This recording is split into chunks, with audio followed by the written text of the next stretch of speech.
بسم اللہ الرحمن الرحیم۔ آج مسند امام اعظم کا سبق پڑھیں گے، اور آج کے سبق کے حوالے سے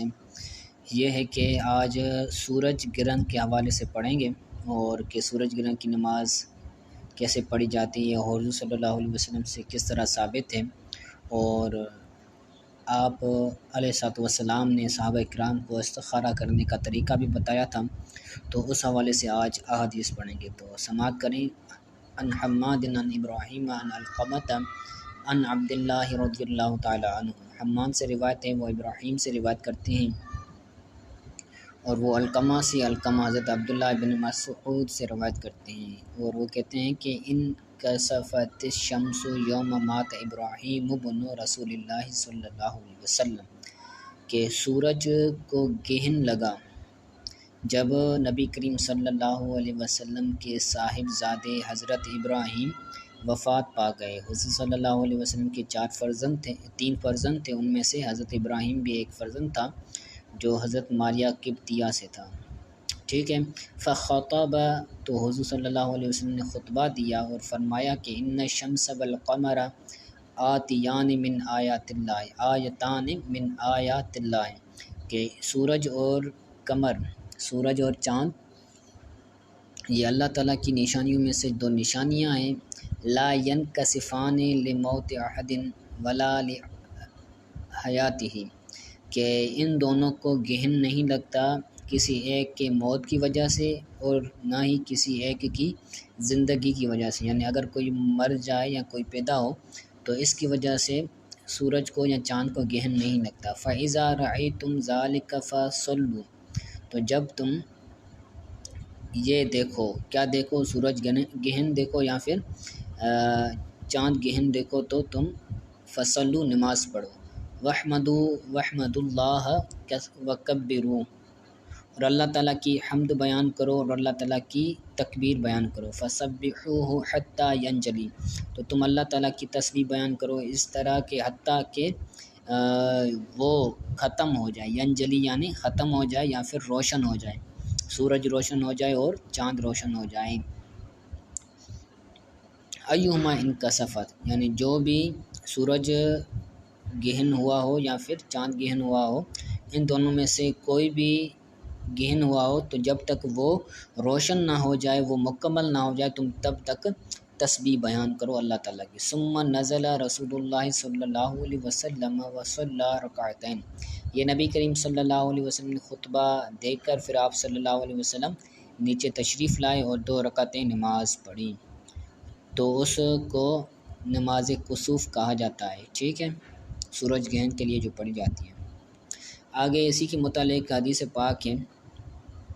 عطا بن صاحب سے روایت ہے، وہ اپنے والد سے روایت کرتے ہیں اور وہ حضرت ابن عمر سے روایت کرتے ہیں۔ آپ رضی اللہ تعالیٰ عنہما فرماتے ہیں کہ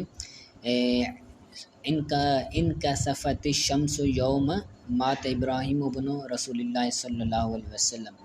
جس دن نبی کریم صلی اللہ علیہ وسلم کے شہزادے حضرت ابراہیم رضی اللہ تعالیٰ عنہ کی وفات ہوئی، اس دن سورج گہن ہوئی تھی۔ تو فقال الناس، تو لوگوں نے کہا، ان کسفت الشمس لموت ابراہیم،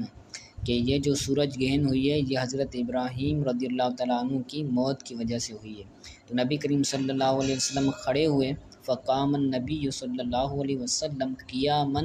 طویلا، تو نبی کریم صلی اللہ علیہ وسلم نے طویل قیام فرمایا، حتی ظنوا انہ لا یرکع، یہاں تک کہ لوگوں نے یہ گمان کر لیا کہ حضور پر صلی اللہ علیہ وسلم اب رکوع نہیں فرمائیں گے۔ ثم رکع، پھر آپ صلی اللہ علیہ وسلم نے رکوع فرمایا، وکان رکوعہ قدر قیامہ، تو جتنا آپ نے قیام فرمایا تھا، جتنا طویل آپ نے قیام کیا تھا، اتنا ہی طویل آپ نے رکوع بھی فرمایا۔ ثم رفع رأسہ، پھر آپ صلی اللہ علیہ وسلم نے اپنے سر مبارک کو اٹھایا رکوع سے، فکان قیامہ قدر رکوعہ، تو آپ کا رکوع کے بعد جو قومہ ہوتا ہے وہ بھی آپ کے رکوع کے برابر تھا، یعنی جتنا رکوع لمبا تھا اتنا آپ نے وہ قومہ بھی لمبا کیا۔ ثم سجد قدر قیامہ، پھر آپ صلی اللہ علیہ وسلم نے اس قومے کی مقدار سجدہ فرمایا، وکان جلوسہ بین سجدین قدر سجودہ، اور 2 سجدوں کے درمیان جو بیٹھنا ہوتا ہے وہ سجدوں کے مقدار ہی تھا، جتنی مقدار آپ نے سجدہ فرمایا اتنی مقدار دونوں سجدوں کے درمیان آپ نے جلوس بھی فرمایا۔ ثم سجدہ قدر جلوس ہی، پھر دوسرا سجدہ کیا آپ نے، وہ بھی اتنا لمبا ہی تھا جتنا جلوس لمبا کیا آپ نے۔ ثم صلی الرکعت ثانیہ، پھر آپ صلی اللہ علیہ وسلم نے دوسری رکعت پڑھی، ففعل مثل ذالک حتی اذا کانت سجدۃ منہا، پھر آپ صلی اللہ علیہ وسلم نے دوسری رکعت کے اندر بھی ایسا ہی فرمایا یہاں تک کہ وہ دوسری رکعت کا سجدہ بھی فرمایا ہو گیا۔ تو جب نماز سے ہو گئی تو آپ صلی اللہ علیہ وسلم نے بکا فاشتد بکاؤہ، تو آپ صلی اللہ علیہ وسلم رونے لگے اور آپ کا رونا شدت والا تھا، آپ شدید رو رہے تھے چونکہ آپ کا فرزند وفات کر گئے تھے۔ فسمعنا، تو ہم نے ان کے رونے کی آواز کو سنی، وہو یقول، اور آپ صلی اللہ علیہ وسلم فرما رہے تھے، الم تعدنی اللہ یعذبہم وانا فیہم، حضور صلی اللہ علیہ وسلم فرما رہے تھے کہ اللہ تعالیٰ کی بارگاہ میں عرض کر رہے تھے کہ کیا تو نے مجھ سے وعدہ نہیں فرمایا کہ میں انہیں یعنی آپ کی امت کو میں ہلاک نہیں کروں گا جب تک میں مصطفیٰ ان میں ہوں۔ ثم جلس فتشہد، تو آپ صلی اللہ علیہ وسلم بیٹھ گئے اور آپ نے تشہد پڑھا۔ ثم انصرف، پھر آپ نے نماز کو مکمل فرمایا۔ وَأَقْبَلَ عَلَيْهِمْ بِوَجْهِهِ، پھر آپ صلی اللہ علیہ وسلم حضرت ابراہیم رضی اللہ تعالیٰ عنہ کی طرف اپنے چہرے کو فرمایا۔ ثم قال، پھر فرمایا، ان الشمس والقمر آیتان من آیات اللہ تعالی، کہ سورج اور چاند یہ اللہ تعالیٰ کی نشانیوں میں سے دو نشانیاں ہیں جو یخوف اللہ تعالی بہما عبادہ، اللہ تعالیٰ اپنے بندوں کو ان دونوں کے ذریعے خوف دلاتا ہے۔ لا یکسفان لموت احد، ان دونوں کو گہن نہیں لگتا کسی ایک کی موت کی وجہ سے، ولا لحیاتہ، نہ ہی کسی کی حیاتی کی وجہ سے، کسی کے پیدا ہونے کی وجہ سے ان کو گہن نہیں لگتا۔ فَإِذَا كَانَ كَذَلِكَ فَعَلَيْكُمْ بِالصَّلَاةِ، تو جب اس طرح ہو یعنی سورج گہن ہو یا پھر چاند گہن ہو تو تم پر نماز پڑھنا لازم ہے۔ وَلَقَدْ رَأَيْتُنِي أُدْنِيتُ مِنَ الْجَنَّةِ حَتَّى لَوْ شِئْتُ أَنْ أَنَاوَلَ عُصْبًا مِنْ أَغْصَانِ شَجَرَتِهَا فَفَعَلْتُ، اور میں نے دیکھا یعنی آپ صلی اللہ علیہ وسلم فرما رہے تھے جب میں نماز پڑھ رہا تھا تو میں نے دیکھا یا مجھے دکھایا گیا میرے پاس جنت کو میرے سامنے لایا گیا، ادنیت من، میرے سامنے جنت کو لایا گیا، حتی لو شئت ان اناول عصبانا من اغصان شجرها،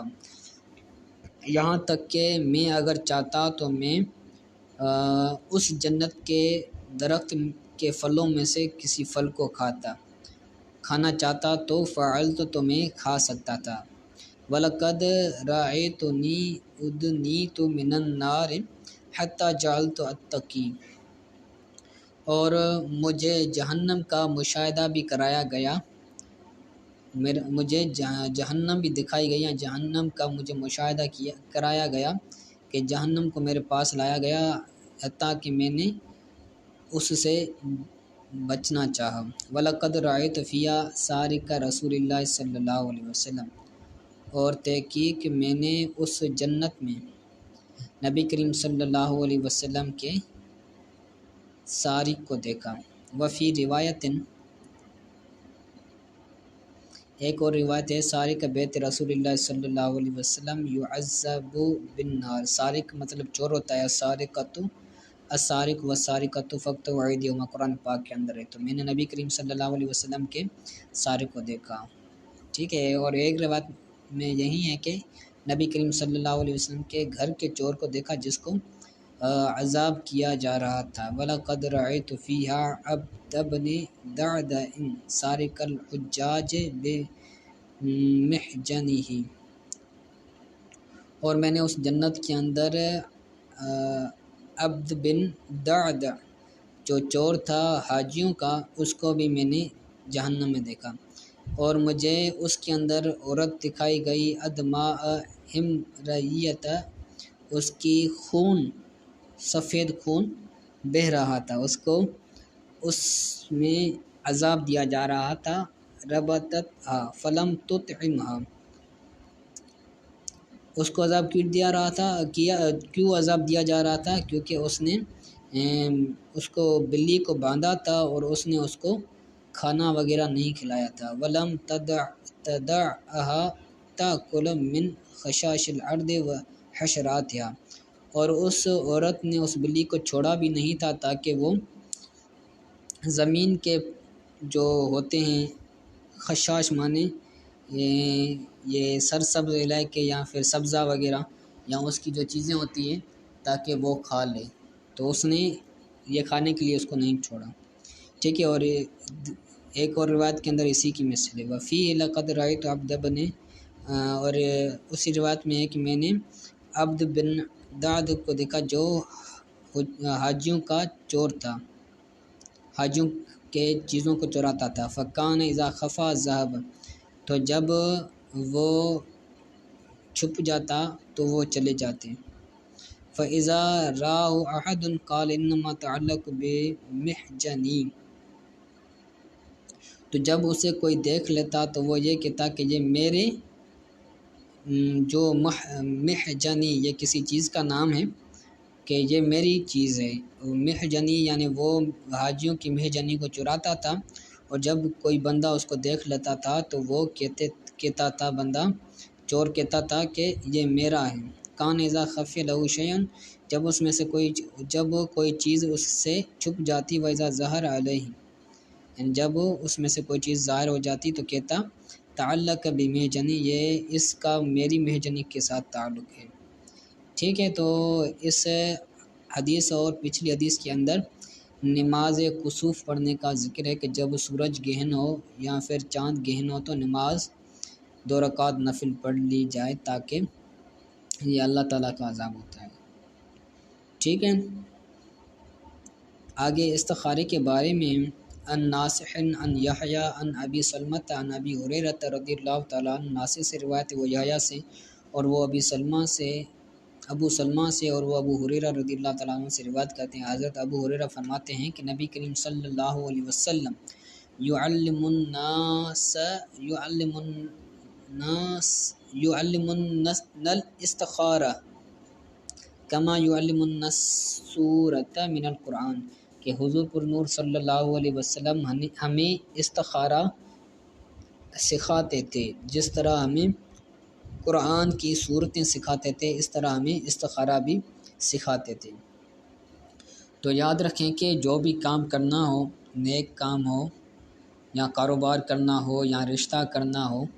تو اس کے لیے بندہ استخارہ کرا لینا چاہیے، چونکہ استخارے کے اندر اشارہ ملتا ہے کہ یہ کام کرنا بہتر ہے یا نہیں ہے، ٹھیک ہے۔ تو آگے استخارہ کرنے کا طریقہ پڑھیں گے، تو آپ آج یہ یاد رکھ لیں کہ استخارہ کرنا جائز ہے، اور استخارہ ہر نیک جائز مقصد کے لیے کیا جاتا ہے، اور استخارے سے جو اشارہ ملتا ہے وہ ایک علم ظنی ہوتا ہے، ظنی علم ہوتا ہے، علم یقینی نہیں ہوتا، ٹھیک ہے۔ بعض بندے اس کو علم یقینی شمار کر دیتے ہیں، تو ایسا کرنا درست نہیں ہے۔ تو یہ سبق یاد رکھیے گا، انشاءاللہ تعالیٰ پھر آگے کل پڑھیں گے۔ السلام علیکم ورحمۃ اللہ وبرکاتہ۔